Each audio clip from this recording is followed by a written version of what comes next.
welcome to this episode of The Good, the Bad, and the Hammer. This is our Hammer episode with Mark, and Sam. Hi, Sam. Hey. Right, so we're trotting along with the old Hammer. This one's not so much a horror film, is it? It's Hound of the Baskervilles, 1959. It's more a murder mystery kind of thing. But it's got everything Hammer about it, right? Terence Fisher, who I think's directed almost all the ones we've watched up to this time, apart from the Quatermass ones. I believe so. Yeah, he's very prolific. And of course, it has Peter Cushing as Sherlock Holmes, and we get Christopher Lee in a sort of normal, not a bad guy, not a good guy kind of role as Sir Henry Baskerville. How about that? Weird background character sort of thing. Well, it's not quite a bit part, is it? I mean, his role's a bit more significant than that. But, I mean, the main character obviously is Peter Cushing as Sherlock Holmes. And we also get Andre Morel as Dr. Watson. What do you think of this film? I'm kind of indifferent to it. It wasn't great, but it wasn't, awful. It wasn't a typical horror, was it? I mean, it looked colourful still. It was a lot of running around in circles, and then there was actually a dog. So yeah. Yeah, that's true. What do you think of Peter Cushing as Sherlock Holmes? Peter Cushing was pretty fun. Him and whoever it was that played Watson had pretty good chemistry. They did. It started off almost as like a comedy buddy cop film. It always has been like that, though. I mean, the original and probably most famous in the day Sherlock Holmes was Basil Rathbone. And I forgot his name. That's going to bug me now. But that, I mean, Basil Rathbone really made sort of an impression as Sherlock Holmes. And a lot of the films, I mean, some of them were sort of A films, like The Hound of the Baskervilles, and I think the first few were sort of A films, and then they rapidly descended into being B movies, and like Sherlock Holmes was fighting the Nazis and stuff. But I think there were 14 of those, so it's quite a long running series, running into the World War II. You see, so they drafted Sherlock Holmes into the present, as it were. However, no one, I don't think, took a significant crack at the character after Basil Rathbone for a while that I can remember until this. So, did you like? I think Peter Cushing's a really good Sherlock Holmes, actually. Yeah, he was pretty good. And I've said in the past I wish he'd have had another go at it, but I did find out that I actually did play Sherlock Holmes again in a TV show. I think a couple of times. But I've never seen those, and it was in the 70s when he was like getting real old, you know.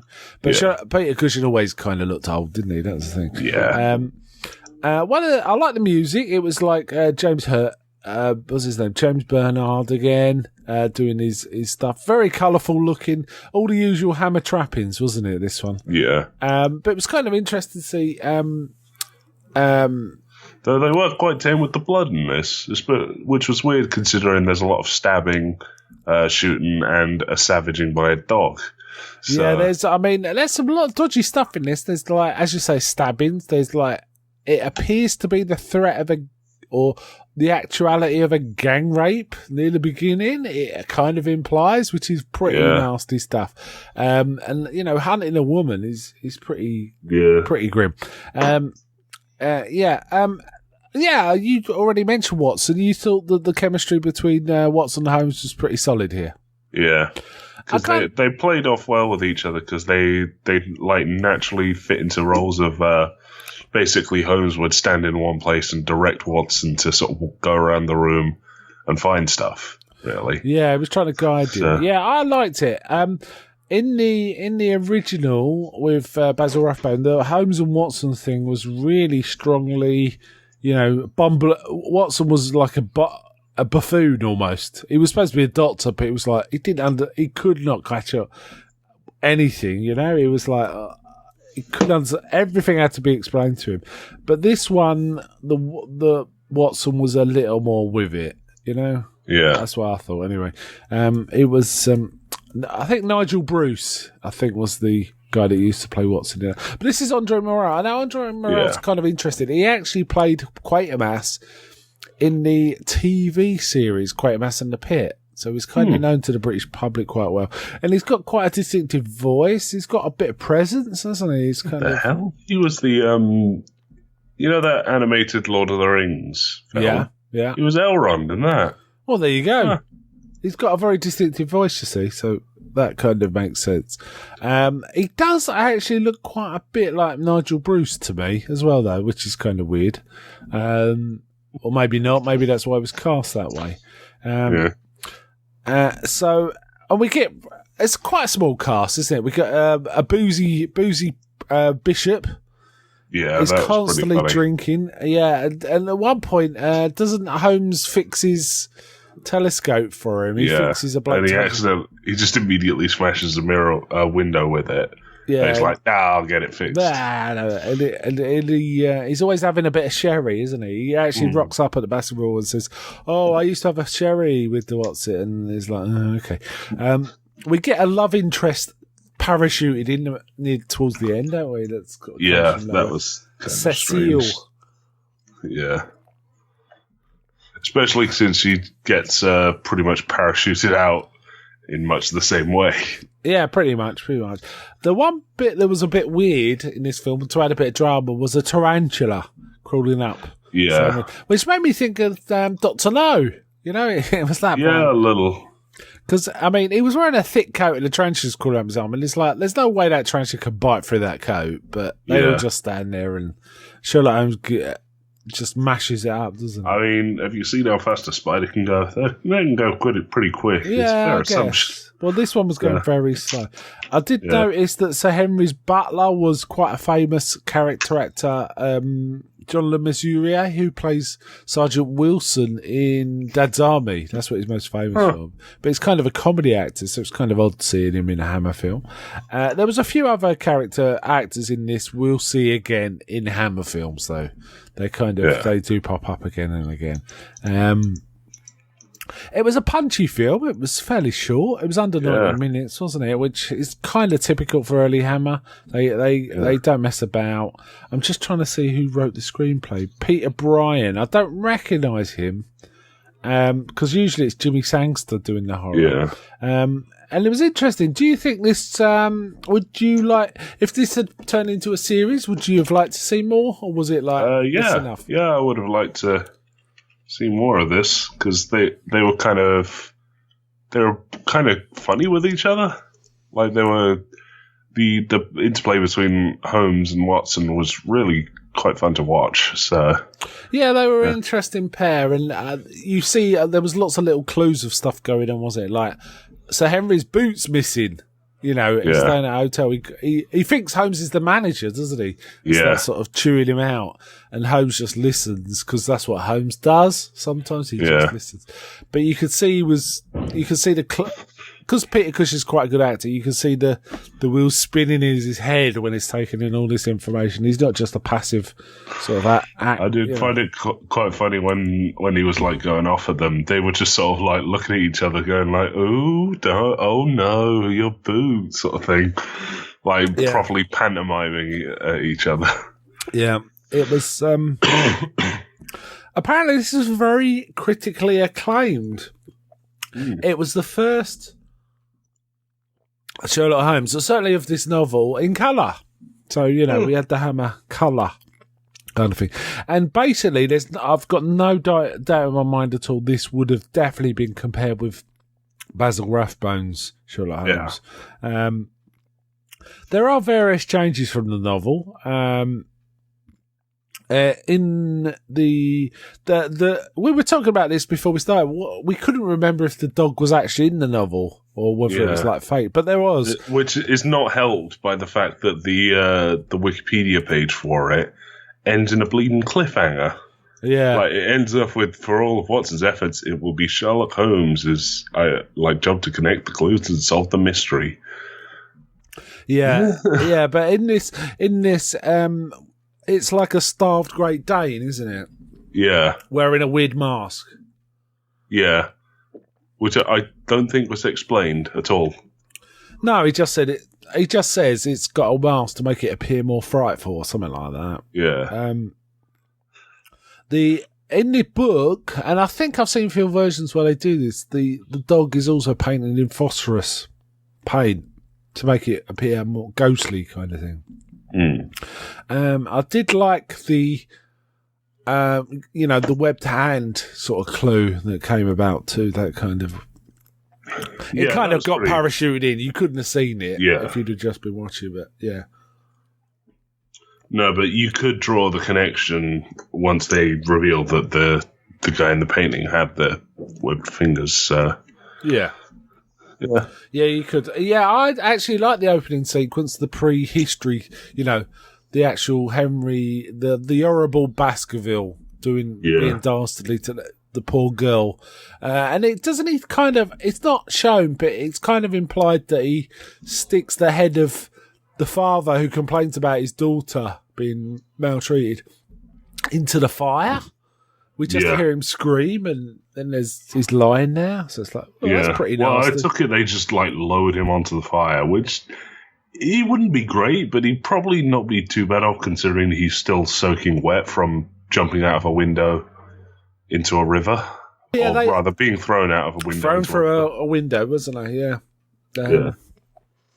Yeah. So not a bad film. This. To be honest, though, I don't know I've got much to say about it. I kind of liked it. It diverged from the novel a bit, but it wasn't bad. I mean, this Sherlock Holmes, there was only actually 4 novels, There was only 4. Yeah. And one of them's a bit dodgy because it's like very anti-Mormon. So it's got a slight vibe about it. But sure, I think Hound of the Baskervilles is the most famous one. There's like the Sign of 4 and stuff like that. But everyone's kind of heard of the Hound of the Baskervilles, haven't they? I'm trying to find out if there's any other stuff we covered. There were a few too many red herrings, that didn't go anywhere. There was the escaped convicts that didn't really. That was nothing. In other film versions, I've seen the escaped convicts way more significant. I did like the bit that did make me laugh was the fact that you could tell that the doctor seemed a bit dodgy, didn't he? The big beardy doctor guy. Yeah, he looked a bit sketchy, and then the poor farmer guy was a bit sketchy. It looks like they deliberately contrived to bring the mine down on Holmes's head. But then they tried to dig him out. And anyway, they spend most of the day trying to dig him out, and they give up, and they go back, and Holmes is sitting on the cart saying, I've been waiting 10 minutes for you. Yeah, it's like, my leg does hurt quite a lot, so can we get on with it? Yeah, that was plot convenience, wasn't it? Oh, I wouldn't have gone down there if I'd have known. I knew there was lots of holes out. Oh, yeah. It's like, what? And we get various, shenanigans in a marsh, really. So there was that going on. Like I say, I like the beginning bit. I thought it set the scene really well, actually. I like the music. I like the colour and direction. It really only worked for me when Peter Cushing was around. But luckily, he was in virtually every scene, I think. Yeah, pretty much. Even if he... it was some pretty good sneaking scenes where he was pretending to be other people. Well, he was letting people assume who he was. He got a fair bit of information out of the bishop by just not saying his name, and the bishop just assumed he was what was it, a zoologist or something from London. I'm not sure what he thought he was, but they were talking about tarantulas and butterflies and things, weren't they? Yeah. In the Basil Rathbone film, there is quite a bit of him disguised as someone else. That's kind of a lot of fun, and fooling Watson before he reveals himself. They kind of didn't really go that route. There was more like, as you say, Sherlock Holmes keeping stum while people revealed stuff, right? Yeah. The whole love story really felt a bit forced. Well, it was one-sided as well, wasn't it? It was very one-sided, and it did make me laugh that the romance was literally she walked up to him, kissed him, and then fell into a a quicksand pit. Yeah. So. It was kind of that. I did like the fact that what was I going to say? It just felt. They said to the thing, I'm convinced he's going to die. Under no circumstances, go on to the moor, the mire. And like immediately, he's like, let's walk across the moor, Yeah. At midnight, it's like, oh my god, what? Yeah, that's convenience, though, right? That was another thing that went nowhere. Who was like waving candles outside? Oh, it was the escaped prisoner. It was the escaped prisoner. So, what? It still doesn't really result in anything. So no, but it's all of the escape. It basically adds to the mystery, right? The escaped prisoner was signaling to his sister and vice versa, so they could take him food and clothes and stuff. But unfortunately, he wore the clothes of Sir Henry, which had his scent, and then the dog attacked him. Yeah, so there was all that. There is a bit about Sir Henry having a heart problem, which is also a bit hard to believe because, Christopher Lee's a kind of strapping figure, isn't he? It's hard to believe. Yeah. He's like the tallest, broadest of them. Yeah, he's properly big. So, yeah, there was that. I kind of like this. I haven't really got much else to say. I did like it. I think it's quite a good version. I think it's definitely at least my second favourite version of this story in film. I think the Basil Rathbone one edges it. I think there's a bit more to it. And it's more fun, but this was nice and bombastic, and Watson wasn't as big an idiot as that film. But it's a good fun film, and I think Cushing is actually a really great Holmes. And I'd misremembered this. For some bizarre reason, I thought there was something about Loch Ness in it, which doesn't work, does it? I'm mixing up with something else. I'm certainly mixing up with something else. But yeah, this was fun. What would you give it out of 10? I'd give this a solid 7.5. Yeah, I'd give it a solid 7. So pushing 7.5. On IMDb, it's a 7, 7.0. So there is that. The poster on the IMDb is pretty amazing. It's a massive wolf's head. Yeah. Has very little bearing on the film, to be honest. But, there you go. Yeah. Okay. Let's wind up there. So the next Hammer film we got on our list to do sometime is The Mummy. It's Hammer's take on The Mummy. It should be good. Yes, I haven't seen this in many years, but I do remember finding it extremely vivid, Yeah. and well directed. So I'm looking forward to it. So let's wind it up there. So bye from me. Bye.